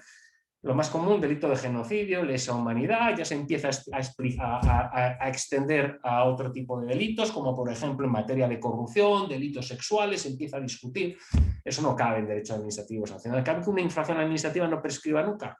Parece que eso no resulta razonable. En fin, esto que les he contado así apresuradamente es un tema que, en fin, insisto, es transversal en el ámbito del Congreso, ¿no? Pero resulta, entiendo, apasionante y absolutamente central en un Estado democrático, de derecho. En fin, reitero mi agradecimiento por permitir venir aquí a contar estas cosas, ¿no? en este congreso y al que, en fin, de verdad es un placer, es un honor y en el que estoy encantado de participar. Espero no haberme pasado mucho, yo creo que más o menos sí que me he ajustado, aunque no tengo mucha conciencia del tiempo, del momento en el que he empezado, el momento que he acabado, pero creo que exactamente más o menos han sido 25 minutos. Buenas tardes, muchas gracias. Pues muy agradecidos con su ponencia, doctor Gómez Tomillo, porque nos deja muchos retos también por analizar en las respectivas legislaciones de los países que estamos aquí participando en este Congreso Internacional y mucho todavía que trabajar en este tenor. Me voy a permitir también compartirle, por favor, la constancia de participación, si me hicieran favor de compartirlo también en pantalla. Y bueno, de inicio me va a permitir iniciar la lectura de esta constancia que dice así, bueno, si no aparece en pantalla me va a permitir leerla. Es la Universidad Nacional Autónoma de México, la Facultad de Derecho y en específico la División de Estudios de Posgrado, otorga la presente constancia al doctor Manuel Gómez Tomillo por su destacada participación con su ponencia, Principios Nucleares del Derecho Penal y el Derecho Administrativo Sancionador, como parte del Congreso Internacional Servicio Público y Estado, celebrado el día de hoy. Muy agradecidos, doctor Gómez Tomillo, por su participación. Muy amable, gracias. Muchas gracias. Y bueno, a continuación estaremos teniendo nuestra tercera mesa. Le agradeceré a mi compañero Mario César Rodríguez si nos hace la siguiente presentación, por favor. Con mucho gusto, maestra Laura. La tercera mesa estará a cargo... Mario, Laura, voy a presentar la constancia del doctor Gómez Tomillo. Muchas gracias.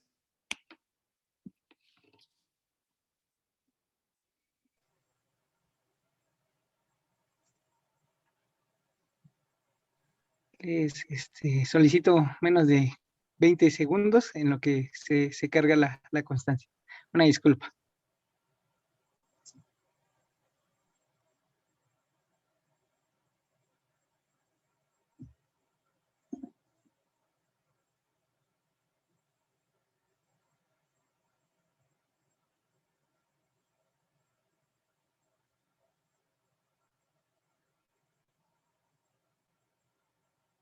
Bueno, nuevamente, si me lo permiten, solamente la lectura de los datos generales. Esta Universidad Nacional Autónoma de México le otorga la presente constancia al doctor Manuel Gómez Tomillo por esta destacada ponencia, Principios Nucleares del Derecho Penal y Derecho Administrativo Sancionador, en el marco de este Congreso Internacional de Servicio Público y Estado.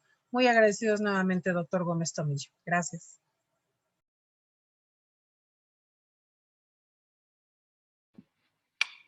De esta manera pasamos a nuestra tercera mesa, que estará a cargo del doctor Marcelo Fernández Peralta, catedrático de la Universidad Católica de Cuyo, y cuyo tema será Pandemia, Lenguaje y Prudencia.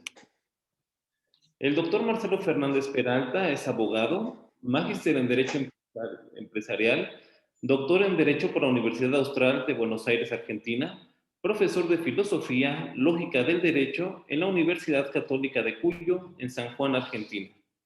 Por favor, doctor. Muchas gracias por la presentación. Me siento muy honrado. Quiero agradecer a las autoridades de este congreso por esta invitación, en particular al amigo Luis Gerardo Rodríguez, por haberme tenido en cuenta, y lo primero que se me ocurre decir tras estas destacadísimas presentaciones que me han precedido es ¿Qué aportes puede hacer un filósofo del derecho en el marco de un congreso de especialistas tan calificados en derecho administrativo y concretamente en servicio público, ¿no? Y se me ocurre que ya tenemos antecedentes de geofilósofos que han irrumpido, que han participado del estudio del derecho administrativo y viceversa. Entre los primeros se me ocurre pensar al ilustre profesor Lorenzo Peña, un profesor español destacadísimo en el ámbito de la filosofía del derecho, que ha incursionado en el estudio de los servicios públicos, al revés se me ocurre pensar cómo no y cuándo no al enorme Eduardo García de Enterría, quien tiene este libro memorable, ¿no? Justicia y seguridad jurídica en un mundo de leyes desbocadas, donde el maestro reflexionaba y nos brindaba unas jugosas reflexiones filosóficas desde el ámbito del derecho administrativo. En ese orden de cosas voy a cometer la osadía de intentar hacerlo yo también. Y básicamente la propuesta es invitarlos a que compartamos algunas reflexiones respecto de la pandemia, el lenguaje y su uso, y la virtud de la prudencia. Sobre la pandemia y sobre las dificultades que acarrea y todas las consecuencias que tiene en la vida de las personas que habitamos el planeta Tierra, ya más pareciera que no se puede decir. Sin embargo, resulta, creo, muy interesante rechazar esta visión finalista, en el sentido de que ya más no se puede decir, que está todo dicho, y subrayar la necesidad de seguir hablando y discutiendo el rol que los juristas, desde todas las especialidades y desde todas las ramas, tenemos para aportar a este momento tan particular de la humanidad. Y es un momento particular porque no solo es particularmente difícil, sino que es un momento que, aparte de la dificultad, luce otras particularidades. Porque en el estado actual de cosas en el mundo advertimos cómo salen a relucir las diferencias que existen en nuestra casa común, en nuestro planeta Tierra, entre los países ricos y los países que no lo son, entre las personas ricas y las personas que no lo son, entre las personas que tienen medios y las personas que no los tienen. Pero a la vez que esas diferencias nos pueden llegar a causar estupor y, ¿por qué no, dolor? También advertimos que este momento tan crítico representa una oportunidad, como en general representan todos los momentos críticos, ¿no? Y en ese tren de reflexiones se me ocurre que desde la filosofía del derecho y la filosofía del lenguaje, nosotros podemos efectuar aportes que tengan que ver con la administración y la realidad concreta. Aportes que permitan transitar estos difíciles momentos de una mejor manera. Nuestro filósofo que fuera miembro de la Corte Suprema de Justicia de la República Argentina, Genaro Carrió, hizo entre sus numerosas obras un libro que resulta herramienta de cita ineludible en el marco de las relaciones entre derecho y lenguaje, que justamente se llama Notas sobre Derecho y Lenguaje, en el cual se explaya sobre la tesis hartiana. De hecho, Carrió estudió en Oxford con H.L. Hart, de que el lenguaje jurídico era simplemente una variante, pero parte del lenguaje natural, y por lo tanto participaba de todas sus características y adolecía de todos sus defectos. Específicamente vamos a tomar muy brevemente 3 características del lenguaje natural que afectan al lenguaje jurídico, que son la ambigüedad, la vaguedad y la textura abierta. Y recordamos que, casi que ni hace falta recordarlo, pero solo a título ilustrativo, que estas características del lenguaje natural se trasladan, se transmiten al lenguaje jurídico y tienen notables consecuencias en la interpretación de las normas, ¿sí? Pero tienen no solamente notables consecuencias en la interpretación de las normas. En este contexto pandémico tiene notables consecuencias en la interpretación de los actos y de las palabras y de las expresiones que a diario formulan nuestras autoridades administrativas, nuestras autoridades de Estado, nuestras principales autoridades, que son quienes van conduciendo este caballo desbocado que se presenta ante la situación pandémica. Y me voy a permitir compartir con ustedes, como ejemplos de ambigüedad, de vaguedad y de textura abierta, 3 expresiones que se han dado por situaciones concretas en mi país, pero que también es de conocimiento que se han dado en otros países hermanos, como por ejemplo Perú. La primera de ellas es vacunación VIP.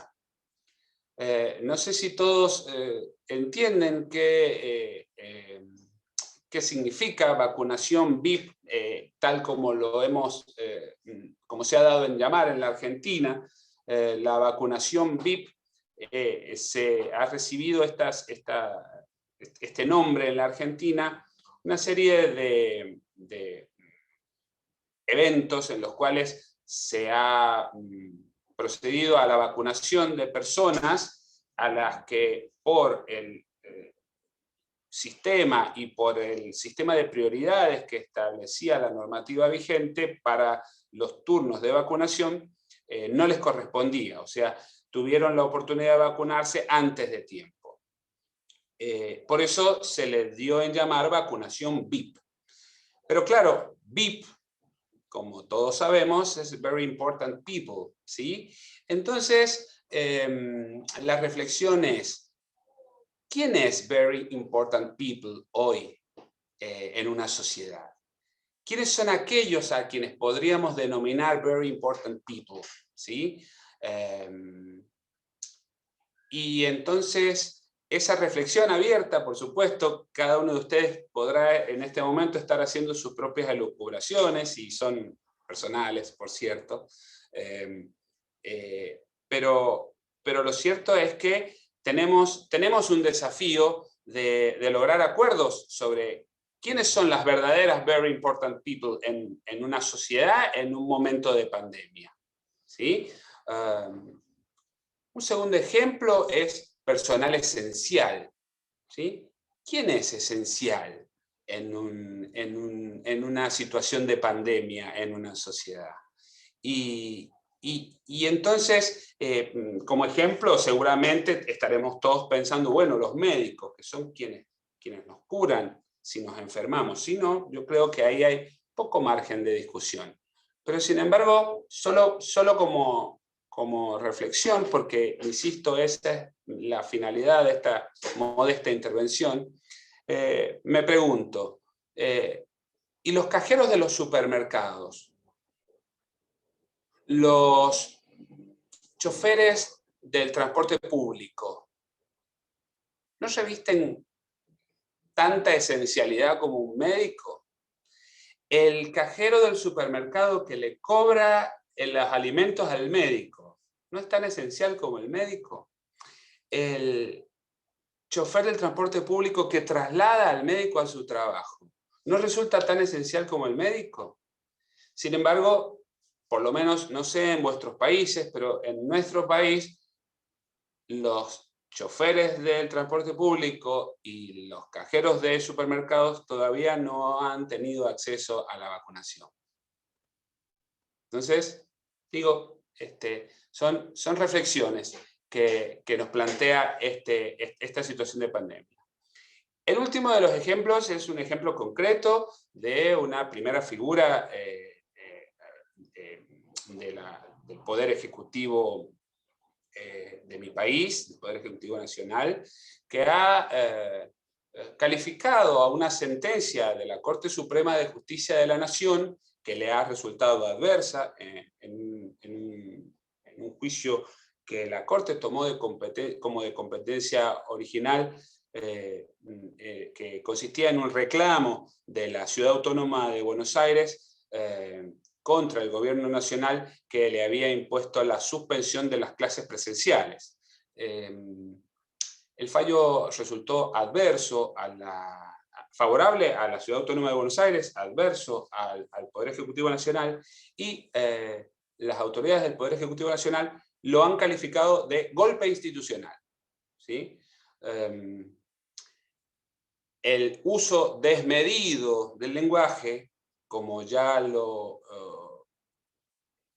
explicó muy bien Wittgenstein y como ya lo habían advertido Saussure y Benveniste, crea situaciones. El lenguaje, en ese sentido, cuando es usado, digamos, de una manera poco cuidadosa, para calificarlo de alguna manera, crea situaciones y esas situaciones se transforman en realidades, y en realidades que no siempre reflejan los hechos tal como suceden, como son. Entonces, las consecuencias del uso del lenguaje y del uso incorrecto, del uso desmedido y de las características que este lenguaje tiene, ¿sí? Hace lucir las diferencias, ¿sí? Pero a diferencia de otras diferencias, digo, las diferencias que había marcado al principio entre los que pueden acceder a las vacunas y los que no, los países que han podido avanzar más rápido en planes de vacunación y los que no, ese brillo de las diferencias que resulta, reitero, que puede resultar, reitero, desagradable o doloroso de advertir,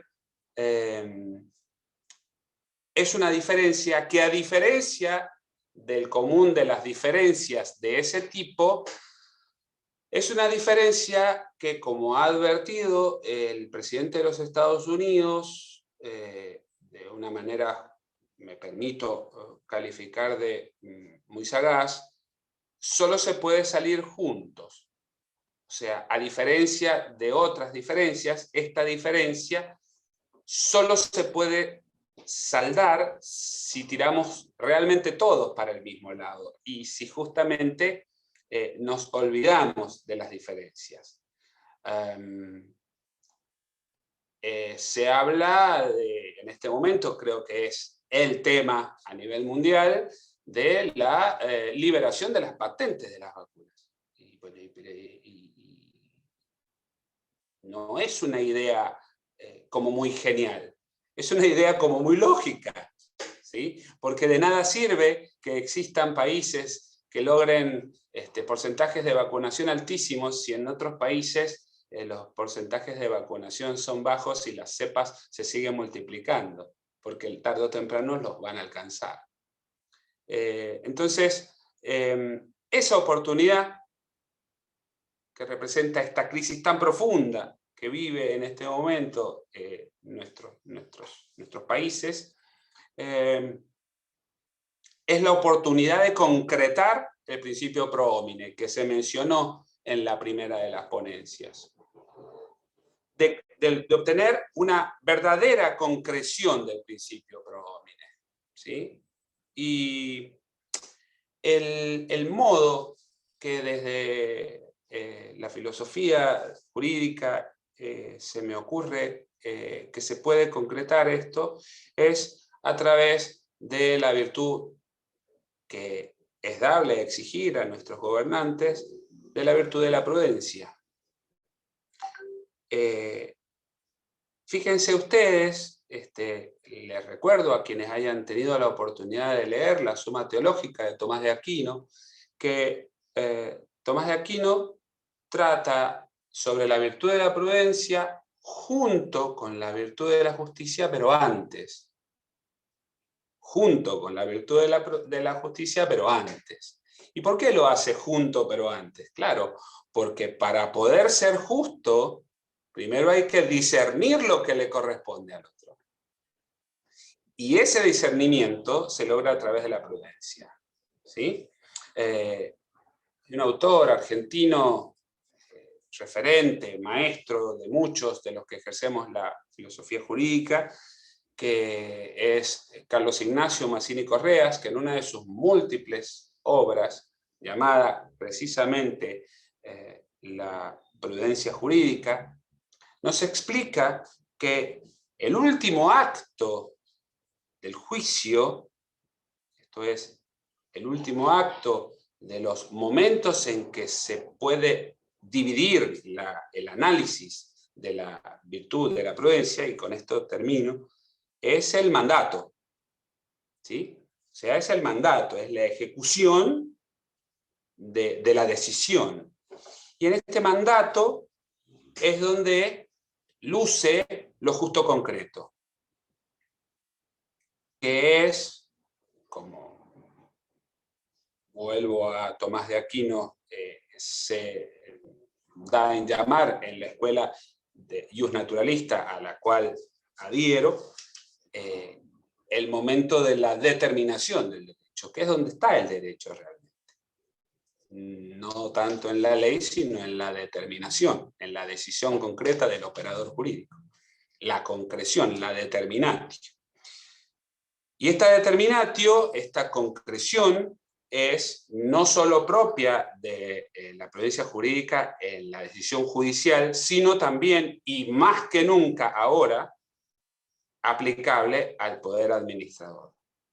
Si nuestras autoridades advierten que el uso del lenguaje regido por la prudencia los va a llevar a mejores resultados, posiblemente empecemos a ver la luz al final del túnel. Quiero agradecer nuevamente a las autoridades por haberme invitado y a ustedes por haber compartido estas modestas reflexiones. Muchas gracias. Agradecemos infinitamente la intervención del doctor Marcelo Fernández Peralta y a nombre de la doctora Fernández Ruiz hago partícipe, doctor, de su constancia, se la puede ver en pantalla, que dice Universidad Nacional Autónoma de México, que a través de la División de Estudios de Posgrado de la Facultad de Derecho, le otorga la presente constancia por su destacada ponencia Pandemia, Lenguaje y Prudencia en el Congreso Internacional Servicio Público y Estado, celebrado el día 6 de mayo de 2021 en las aulas virtuales de la Facultad de Derecho. Muchísimas gracias, doctor, y muchas gracias por su participación. Muchas gracias. En esos momentos, inicio a la cuarta mesa. Por favor, Laura. Sí, muchísimas gracias, Mario. Pues continuando con nuestro programa, pues para mí es muy grato presentarles al rabino Fischel Schlagen, que tiene un postdoctorado en bioética, es doctor en filosofía, máster en filosofía judía y Jerusalem Fellow del Mandel Leadership Institute. Y bueno, dentro de su larga trayectoria solamente me permitiré destacar que se desempeña como director de la AMIA Cultura y es docente e investigador académico en bioética de la Facultad de Derecho de la Universidad de Buenos Aires, y así como en metodología de la investigación en la Facultad de Ciencias Jurídicas de la Universidad de La Matanza y en historia social y política del judaísmo en la Universidad de Ciencias Sociales en la Universidad Católica de Argentina. También el rabino Slahen es miembro, es el primer rabino en haber sido nombrado miembro titular de número de la Vaticana Pontificia Academia de Ciencias Bioéticas. Esto fue en el año 2017, y así también es el primer rabino en ser premiado por sus aportes académicos con la máxima distinción otorgada por el Senado Nacional Argentino, con la mención de honor senador Domingo F. Sarmiento, y esto fue en el año 2018. El rabino Slahen ha sido distinguido también por la legislatura porteña, declarándolo personalidad destacada de la Ciudad Autónoma de Buenos Aires en el ámbito de la cultura en el año 2019. Posee en su haber más de 150 trabajos publicados en su área de investigación, y uno de sus libros, que es La filosofía del judaísmo, construyendo nuestro destino, ha sido declarada de interés cultural por la legislatura de la Ciudad de Buenos Aires en el año 2019. En el año 2020 ha sido distinguido por el Ministerio de Asuntos para la Diáspora del Estado de Israel por su aporte bioético en virtud de la realización del protocolo denominado Marco Bioético de las Religiones Monoteístas en ocasión del COVID-19. Bienvenido, doctor Rabino Slahen, y muy abiertos a su exposición. Buenas, gracias. Muchísimas gracias. Quiero comenzar agradeciendo, por supuesto, a las autoridades de la Facultad de Derecho de la Universidad Nacional Autónoma de México, por sobre todo y muy especialmente a la doctora Guadalupe Fernández Ruiz, quien gentilmente me ha invitado a este, la verdad, muy honorable Congreso Internacional, del cual realmente me siento muy honrado y muy galardonado por simplemente participar en estas ponencias con tan realmente ilustres académicos, cada uno en su tema, y por supuesto también al doctor Luis Rodríguez, con quien mantengo una amistad, en estos casos virtual, en tiempos de pandemia. En estos breves minutos, mi exposición va a rondar más en lo que tiene que ver en lo pragmático de cómo la pandemia y los tiempos de pandemia y la gestión, por sobre todo, de la pandemia, que depende de cada uno de los estados, ha devenido, por sobre todo en Argentina y en mi humilde parecer, pero basado en hechos, así como también en otros estados, en una pelea y en una lucha entre establecer un estado ético-democrático o establecer un estado ideológico. Por eso el título, digamos, de la conferencia fue hacia un estado ético-democrático o hacia un estado ideológico, y cómo el discurso religioso en general, basado en fuentes bíblicas comunes a todas las religiones monoteístas, es relevante justamente en la esfera pública, mucho más hoy en día que en otros tiempos. Por ende, yo voy a comenzar en algunos muy poquitos minutos, 3, 4 minutos, a plantear el marco de lo que es el mal político como el mal del poder y cómo se acota esta inexorabilidad, ¿no es cierto? Y se puede ver que ya desde los tiempos bíblicos, por sobre todo, se ha planteado el problema del mal político en relación al mal del poder. Ya en el libro del Levítico, cuando Dios le ordena a Moisés transmitir al pueblo las leyes de ofrendas por transgresiones, lo dice con la siguiente formulación que luego va a determinar toda una cosmovisión del mal político como el mal del poder. Si uno observa, ahí constantemente en los versículos dice, si toda la asamblea de Israel erró, o si una persona pecara por error, o si una persona pecara y cometiera un delito, o incluso si el sacerdote ungido pecara, siempre es el condicional sí, salvo cuando llega el turno del líder.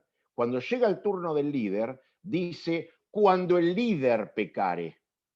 Es decir, salvo en el caso del líder, donde utiliza el temporal cuando, siempre usa el condicional sí.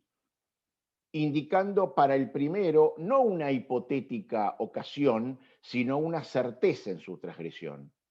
Luego, todas aquellas personas e incluso el pueblo entero pueden o no que transgredan, pero el dirigente ciertamente va a transgredir porque la propia detentación del poder es habiente de corrupción. Otro caso comparativo, incluso mucho más paradigmático de ello, es la muerte de dos grandes personajes bíblicos. Por un lado, el patriarca Jacob, el patriarca Jacobo, ¿no es cierto?, nieto del patriarca Abraham, y también el fallecimiento del rey David.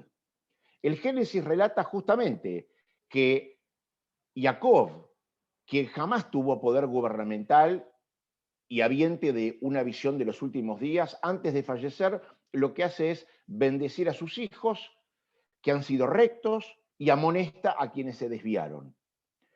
Y en el libro de Reyes, David, quien ameritó ser rey de Israel, luego de ordenarle a su hijo Salomón, que era el monarca heredero, que observe cuidadosamente todas las leyes bíblicas, lo exhorta también a ajustar cuentas con quienes sublevados, deseando tomar justamente el poder ilegítimamente, complotarían contra él. Es decir, claramente David, además de ser fiel a las leyes divinas, debe también conducirse acorde a los intereses gubernamentales. Luego, bíblicamente, siempre la relación de cada profeta con el poder de turno es la relación de denuncia de crímenes políticos más que faltas individuales, análogo a lo que se llamó la hibris o desmesura que los griegos denunciaban como el mal del poder. Y aquí lo que se patentiza es la existencia de una alienación específica de la política en relación al poder. Y esta, si bien se manifiesta en lo político, medido en la reflexión a distancia y retrospectivamente, se da en la política, en proyectos y determinaciones cuyo desciframiento es frecuentemente incierto para los contemporáneos que viven esas decisiones. Pero inexorablemente lo político se instrumenta por la política. ¿Cómo? Bueno, mediante el advenimiento de los eventos, tal como la soberanía es ejercida por el soberano, el Estado administrado por el gobierno de turno y muy frecuentemente la autoridad ejercida por el poder. Es decir, lo político como finalidad se manifiesta en la política como su mecanismo, dado que es la instancia que detenta el monopolio de la coacción, es decir, un poder de exigir manifiesto en una violencia inapelable, monopolizada por el Estado.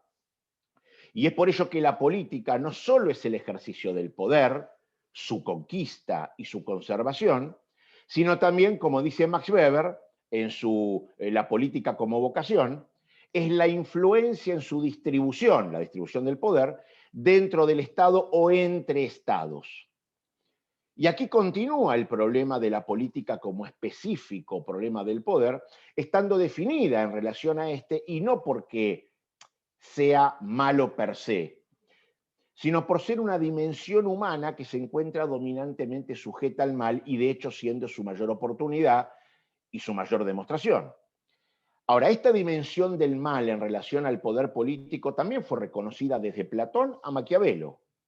Platón en su Gorgias plantea que la política no puede realizarse sino en el ámbito de lo moral, ya que esa es la relación prelegal del individuo con la sociedad. Y por eso la discusión de los principios morales conducentes al bien político redunda para Platón en ciudadanos con mejores vidas, practicando la justicia y otras virtudes. Y donde para Platón la retórica no puede ser instrumento de la política, dado que es ajena al conocimiento, ajena a la verdad, ajena incluso a lo justo. Ahora, el segundo de estos filósofos políticos mencionados, Maquiavelo, en su Príncipe, exige doctrinalmente los deberes y expone, más bien doctrinalmente, los deberes para quien desee conquistar el poder político, acrecentarlo y o conservarlo, utilizando todos los medios disponibles sin reparar, él dice, en ningún aspecto moral. Entonces, por un lado, Platón intenta que el político no se pervierta en tirano, que no haya un poder sin ley y que la filosofía no degenere en sofística, mientras que por otro lado, Maquiavelo enseña al príncipe a ser tirano, a ejercer su poder de forma tal que sea ley, exceptuándose de ella, por supuesto, y utilizando todo tipo de arte para lograr ese objetivo, desde la adulación hasta incluso el asesinato, llamémosle, principista o violencia política. Ahora, no como violencia política banal, sino como una violencia política calculada y limitada para el triunfo de la instauración y conservación de un Estado y su poder, absorbida luego por el nuevo régimen en su marco legitimatorio y legal. Modernamente lo tenemos a Hegel, quien en sus principios de la filosofía del derecho propuso la figura del Estado como poder conciliador superior a los intereses individuales y, por supuesto, mediador racional entre partes, representando a todos y todos representados en aquel Estado, obteniendo cada individuo objetividad, verdad y ética solo en la medida que participa del Estado. Pero por otro lado también lo tuvimos a Marx, quien denuncia esta ilusión de quien fuera su maestro, de esa pretensión idealista, basada, como él dice, en una esfera ideal de las relaciones humanas, por no considerar justamente las relaciones y la realidad de las relaciones comunitarias y las contradicciones humanas, entre ellas lo que él expone que es la alienación económica. Pero creyendo que al liberar la sociedad de aquella alienación económica, para poder emanciparse de esta alienación del poder en la política, su gran fracaso fue Stalin. Y de hecho, el informe secreto de Khrushchev al Partido Comunista de la Unión Soviética en 1956, preguntando cómo hubo un Stalin en ese régimen socialista pergeñado por Marx, se responde también por la pretensión de reducir ahora el mal de la política al mal económico o el mal social, pero nunca reconociendo la permanencia del mal político como problemática autónoma del poder, suponiendo que el fin de la explotación económica implicaba también el de la política, y no ocurrió así. Luego, similarmente al fracaso del Estado omnímodo, habiendo hecho progresar las ocasiones de su perversión, también fue malogrado su debilitamiento por obstaculizar la resolución de la problemática puesta ahora en manos del mercado, en el otro extremo. Claro está que, por supuesto, la independencia de poderes, la libertad de prensa, la libertad de expresión, el conocimiento y la información independiente de la estatal siempre puede aminorar las ocasiones del mal político, pero esto es asequible solo para pocos y además siempre hubo jueces, legisladores, políticos que accionaron en favor de tiranos y de corruptos. Lo mismo acontece con la prensa y los organismos educativos estatales, orientando, por ejemplo, las elecciones de los ciudadanos y de la opinión pública en cuestiones fundacionales respecto de la axiología, de la legitimidad, de la justicia. Entonces, desde este punto de vista, ningún régimen, ninguna institución, ningún control por sí mismo garantiza la superación del mal del poder o mal de la política, dado que es un mal autónomo e inherente al humano que lo ejerce, que lo persigue y que lo conserva más allá de su calidad de funcionario. Por eso, y en este sentido, cuando la Biblia lidia con este problema, no lo hace prescribiendo una forma gubernamental, una estructura política o una estructura institucional específica, sino que lo aborda desde el propio sujeto, como por ejemplo en el Éxodo, que se conmina a elegir como líderes a personas capaces, virtuosas, temerosas de Dios, pero por sobre todo dignas de confianza para que su palabra sea escuchada y que por sobre todo aborrezcan las ganancias en el sentido de incluso preferir regalar a otros sus bienes, aun cuando sean suyos, ¿no es cierto?, que generar alguna sospecha de malversación o de mal uso de su poder. Y aún así, incluso en el derecho talmúdico, se advierte a aquel líder, debido justamente a este mal autónomo en la detentación, la consecución y la preservación del poder, expresando, diciendo que pobre del señorío cuyo estatus entierra a su titular, ¿no es cierto? Instruyendo justamente que la relación que el común, que la persona común ha de tener con el líder, siempre sea de respeto pero de sospecha a la vez. Todo en miras de aquello que el gran historiador y político moderno John Dalbert Acton resumió acuñando la frase cuando dice que el poder tiende a corromper y que el poder absoluto corrompe absolutamente. Ahora, entonces, dicho esto, podemos ver cómo, en realidad, la pregunta ética fundacional por el progreso individual y social constituyendo una nación viable, básicamente se reduce a cómo inducir al ciudadano a actuar efectivamente de acuerdo a su deber. Más allá del subjetivismo de Bertrand Russell, para quien los sistemas éticos corporizan los deseos de quienes los propugnan o justifican en sus experiencias, ninguno de aquellos pudieron demostrar una obligación conductiva a partir de sus respectivos valores supremos. Platón afirma, por ejemplo, que el bien es una comprensión intelectual y una contemplación de la suprema idea del ser, como principio explicativo del mundo, causa de la realidad, de la perfección y de la verdad. Y por ser el bien cognoscible, luego también enseñable. Y esto conduce justamente a lo que se llamó la teoría del mal involuntario. Bueno, esto se sabe hoy que no es cierto, porque si esto fuera así, ningún médico fumaría, porque nadie mejor que el médico conoce lo perjudicial que es para la salud el fumar. Es decir, el conocimiento per se no obliga a hacer nada. Lo mismo pasa con las teorías éticas del hedonismo, ¿no es cierto? Para quien puede ser una teoría lógicamente válida, pero la pregunta es, ¿qué ley prohíbe al individuo comportarse irrazonablemente, actuando contrariamente al principio del placer? Y aquí la razón solo describe las consecuencias de tal acción, pero puede, en este caso, no importar al sujeto, e ir y actuar contra su propia satisfacción. Esto mismo le ocurre a Jeremy Bentham, ¿no es cierto?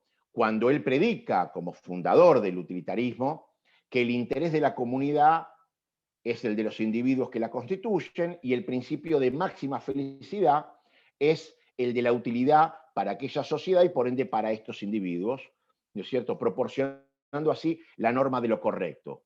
Bien, el problema del utilitarismo entonces es que asume una hipotética sociedad como marco sujeto, omitiendo minorías, omitiendo individuos, y por ello sin necesidad de ser comandado moralmente.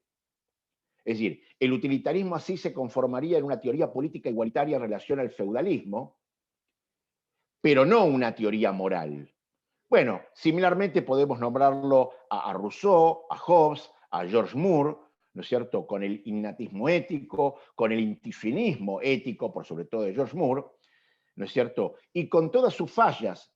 Y esto es porque justamente no hay en ninguna noción innata, por sobre todo para Rousseau o para Hobbes, o en ninguna captación inmediata de ideas, para la teoría del innatismo o el intuicionismo ético de George Moore, no hay nada que obligue a obedecerlas. Y esto también se aplica a Kant, dado que lo que omite Kant en su imperativo categórico, como requerimiento ético a priori, ¿no es cierto?, actuando solo de forma tal que se desee que su máxima pueda convertirse al mismo tiempo en ley natural, lo que omite Kant es lo más importante, que es probar que el sujeto está obligado a actuar a dicho famoso dictum o imperativo categórico de la pura razón práctica. Es decir, una acción no satisface aquel imperativo categórico que no es moralmente obligatorio, ¿no es cierto?, solo desde lo lógico, ¿no? Porque no establece que el deber del hombre es actuar obligatoriamente en ese sentido. Entonces, el imperativo categórico puede perfectamente validarse desde la lógica, pero no es ni categórico ni imperativo, ya que no resulta en una necesaria acción. Bueno, por supuesto lo mismo ocurre con el marxismo, como vimos. Quien empieza a elaborar cómo realizar un liderazgo ético fue Henry Bergson, que justamente da en la tecla cuando dice que la acción moral no radica en una conducta consciente por ser la personalidad humana justamente demasiado voluble para confiarle semejante responsabilidad, sino que lo da por compulsión, es decir, tomando una presión social por sobre todo en las sociedades cerradas. Y esto mismo lo vamos a ver en uno de los más grandes, considerado el más grande historiador de la humanidad, que fue Edward Gibbon, cuando define justamente que la historia humana es el registro de los crímenes, de las locuras y de los infortunios de la humanidad, reduciendo justamente a la irrelevancia tanto el conocimiento, la ilustración, ¿no es cierto?, la condición material satisfactoria o no de la existencia de los individuos, así como también reduce a la insignificancia las respectivas figuras paradigmáticas aspiracionales, tanto mesiánicas religiosas como míticas folclóricas, sino que hace foco en la presión social y en la presión internacional ejercida sobre los líderes y a través de los pueblos para comandar a las naciones y por supuesto también a los individuos.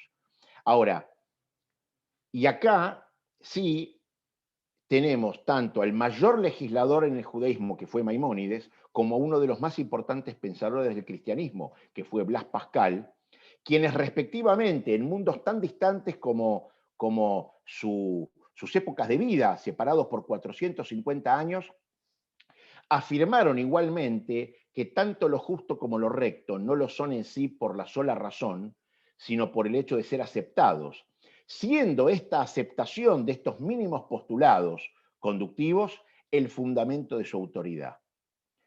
Por ello, en este sentido, se debe recurrir a las leyes y a los principios fundamentales abolidos, según ellos, incluso por costumbres injustas o por costumbres indecentes, habiendo querido sacudirse justamente el yugo axiológico para provecho de unas y ruinas de otros. Y eso es lo que está pasando aquí en algunos estados nacionales, en época de pandemia. Y más concretamente, ya para ir terminando, podríamos ver incluso cómo esta tendencia, ¿no es cierto?, se patentiza justamente en cómo se mide hoy, y por sobre todo en pandemia, el estatus de un Estado democrático. Y por ello, ya para finalizar este último punto, resulta necesario precisar el significado contemporáneo del Estado de Derecho democrático. Basado en Carré de Malberg, el Estado es una comunidad humana fijada sobre un territorio propio, habiente de una organización reguladora de las relaciones entre sus miembros, poseyendo, por supuesto, una potencia suprema de acción, de mando y de coerción. Ahora, para que ese Estado sea de derecho, debe realizarse y expresarse la prevalencia del gobierno de la ley por sobre el arbitrio, garantizando justamente que las libertades y los derechos fundamentales de los ciudadanos, y cuya norma define el funcionamiento de las instituciones y las prácticas políticas de los actores.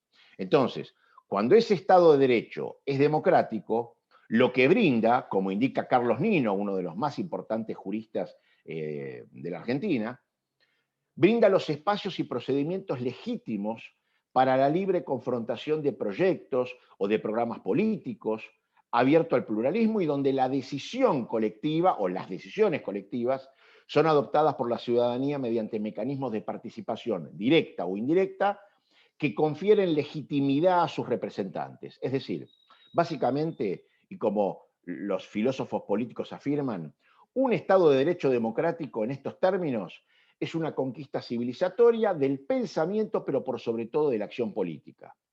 Y lo más importante es que este tipo de organización sociopolítica, más allá de sus variantes instrumentales, posee un denominador común que es el intento de forma ordenada y por sobre todo justa, y justo entendido como razonable, proporcional e idóneo, de resolver diferentes conflictos, necesidades de convivencia tanto individual como colectiva, tal como también los conflictos axiológicos, evitando la preponderancia y atropello de unos sobre otros. Y esta idea moral, ética, de lo justo como razonable y adecuado en orden a resolver conflictos por parte del Estado, posee un alcance, por supuesto, no incluyente de la vida privada de los ciudadanos. Entonces, con estas características y con estas finalidades, esta idea ética de lo justo debe ser objetiva y por ello constituida necesariamente por una, y ahí sí la palabra es importante, por una neutralidad como su cualidad principal, de forma tal que a través de esa neutralidad del Estado se asegure la imparcialidad y la no subjetividad en las consideraciones y sus resoluciones, sin enajenamientos de ninguna índole.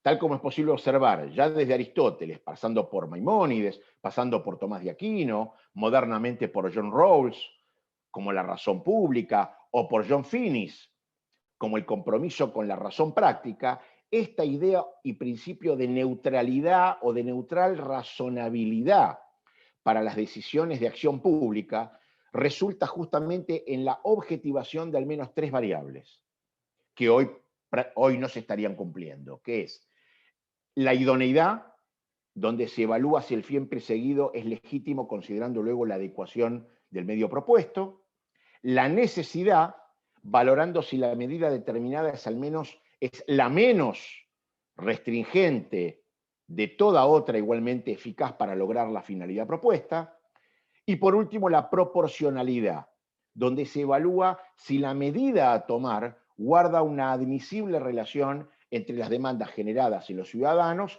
respecto de los beneficios de su aplicación para el bien común. Y estas son las básicas cargas justificativas que el gobierno, como administrador del Estado, y por supuesto debe responder con suficiencia para la toma de decisiones con un carácter democrático y representativo, sin la inadmisible interferencia ideológica, cualquiera sea en su rango de acción. Y aquí es donde se observa que un Estado de Derecho democrático no solo no puede ser, sino que no debe ser ni laicista, ni confesional, ni de derecha, ni de izquierda, en ninguno de sus planos o políticas de acción, sea social, económico, educativo, sanitario, laboral, seguridad, etcétera, etcétera.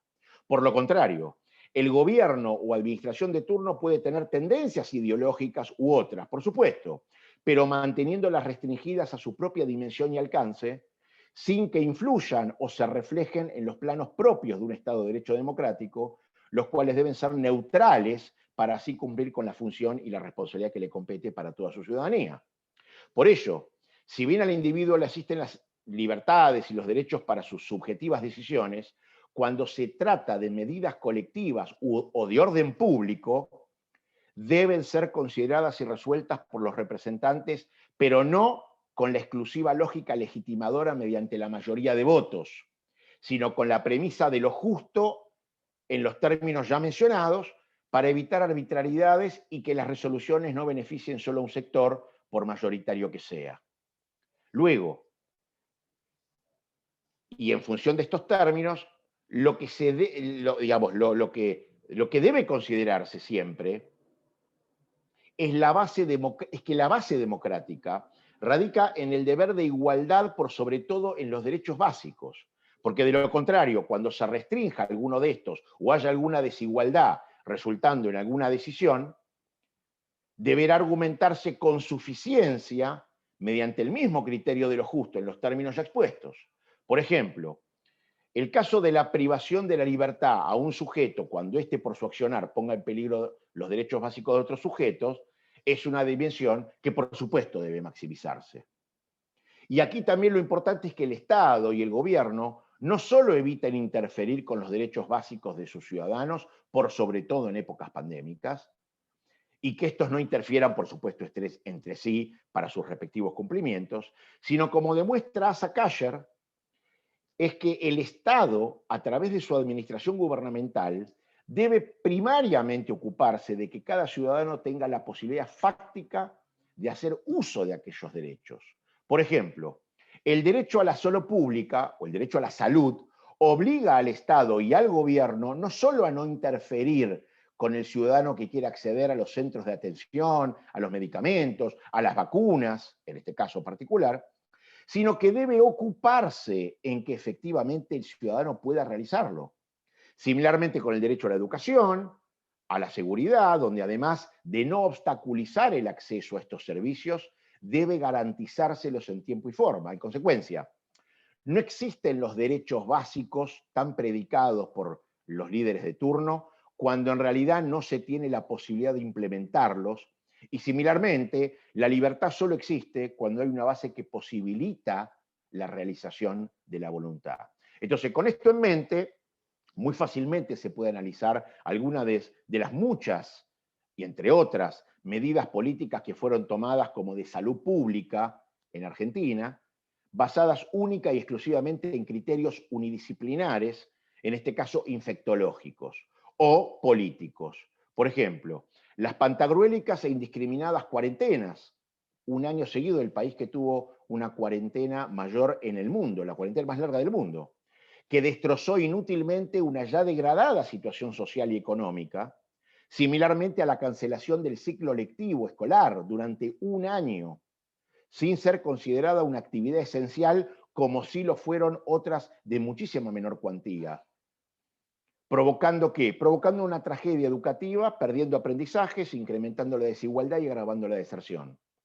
La excarcelación indistinta, indiferente e irresponsable de convictos peligrosos en pandemia y la constante demanda también para seguir con estas liberaciones hasta hoy en día, consecuencia que hoy estamos y seguiremos fáctica y cotidianamente padeciendo. Otra variable, la opacidad en la gestión, en la negociación, la compra, distribución y aplicación de las vacunas. Sin hablar, por supuesto, de la obviedad que representan los vacunatorios VIP, ¿no? Al cual nos estábamos refiriendo en la ponencia anterior, o el sistema de privilegios para vacunarse por fuera de todo protocolo o prioridad en su acceso, protocolo y prioridad dispuestos por el mismo gobierno. Es decir, todo ello, entre muchos otros actuales casos, lo que hacen es contradecir los criterios de justicia y de eticidad basados en la razonabilidad, la idoneidad, la necesidad, la proporcionalidad, y lo que provoca es una injustificada e inconcebible grado de desigualdad y de restricción en los derechos básicos de la ciudadanía en su conjunto y en el deber que un Estado de Derecho democrático tiene para con ellos. Y es en este sentido que el actual perfil de los Estados de Derecho democráticos no se puede medir única y formalmente por sus elecciones periódicas de sus representantes, sino